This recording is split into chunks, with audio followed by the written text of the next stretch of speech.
બજારની ફ્રેન્કીને ભૂલાવી દે તેવી ઘઉંના લોટની રોટલીની ફ્રેન્કી આજે આપણે ઘરે બનાવવાના છીએ.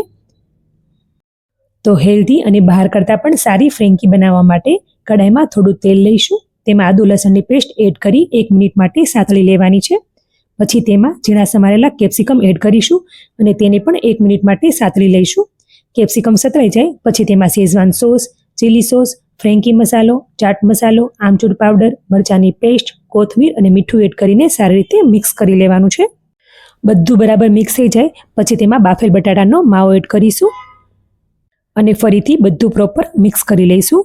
તો ફ્રેન્કીનું સ્ટફિંગ તૈયાર છે. તો હવે રોટલી પર લગાવવાનો સોસ બનાવી લઈએ. તો બાઉલમાં tomato ketchup, red chilli sauce, schezwan chutney અને ફ્રેન્કી મસાલો એડ કરીને સારી રીતે મિક્સ કરી લઈએ. તો આપણો સોસ પણ રેડી છે. હવે આપણે સલાડ બનાવી લઈએ. તો સલાડ માટે મેં અહીં કેબેજ, કાકડી અને ગાજરને ગ્રેટરથી ગ્રેટ કરી લીધું છે.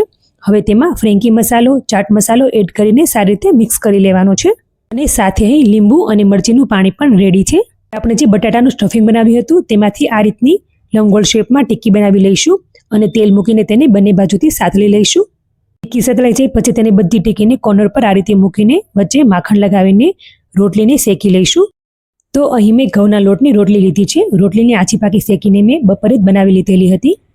હવે રોટલી પર સોસ સ્પ્રેડ કરી દઈએ. વચ્ચે ટિક્કી મૂકીને આ રીતે સ્પ્રેડ કરી દઈએ. હવે તેના પર સલાડ, ડુંગળી, મરચીનું પાણી, ફ્રેન્કી મસાલો, ચાટ મસાલો, ચીઝ અને ક્રીમ ચીઝ એડ કરી દઈએ. ક્રીમ ચીઝ નાખવું બિલકુલ ઓપ્શનલ છે. આ ફ્રેન્કી ખાવામાં ખૂબ જ સરસ અને ટેસ્ટી લાગે છે. તમે એકવાર આ રીતે ઘરે ફ્રેન્કી બનાવશો તો બહારની ફ્રેન્કી ક્યારે પણ નહીં ખાઓ. હવે ફ્રેન્કીને આ રીતે રોલ કરી દઈએ.